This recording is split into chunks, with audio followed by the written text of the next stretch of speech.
পরিকল্পনা কর্মকর্তার কার্যালয় কর্তৃক আয়োজিত 15 March 2025 doctor Rahmat Ali sir প্রধান অতিথি হিসাবে উপস্থিত আছেন। আরো উপস্থিত আছেন ডাক্তার A.S.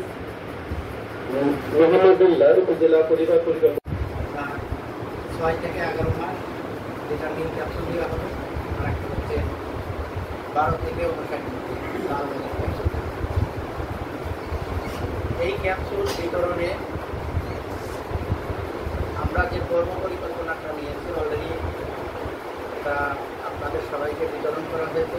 তারপর যথার্থে বলা হচ্ছে যে আমাদের 352টা কেন্দ্র আছে এবং স্বেচ্ছাসেবক সংখ্যা আছে 710 জন এবং একটা স্থায়ী ক্যাম্প আছে। কিছু রিমোট এরিয়া সাধারণত আমাদের একটা আছে যেটার জন্য আমরা এই টিম করে থাকি, যেটার জন্য আমরা সেখানে সেই টিমের মাধ্যমে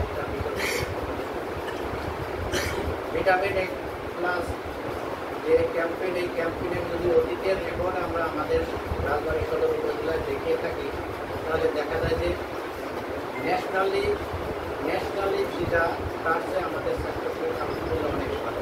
আমরা বলে শেষ করে দিচ্ছি, সেটা হচ্ছে ভিটামিন এ কিন্তু একটা লিপিড সলিউবল, অর্থাৎ চর্বিতে দ্রবীভূত একটা ভিটামিন। এটার যেমন ঘাটতির জন্য সমস্যা হয় অলরেডি আমরা জানি। কি জানি যে রাতকানা রোগটা খুবই একটা প্রধান একটা জিনিস এবং একই সাথে ইমিউনিটি দুর্বল করে ফেলে, অর্থাৎ হচ্ছে রোগ প্রতিরোধ ক্ষমতা দুর্বল করে ফেলে। এই দুটা জিনিস জানি, পাশাপাশি আরেকটা জিনিস জানা দরকার।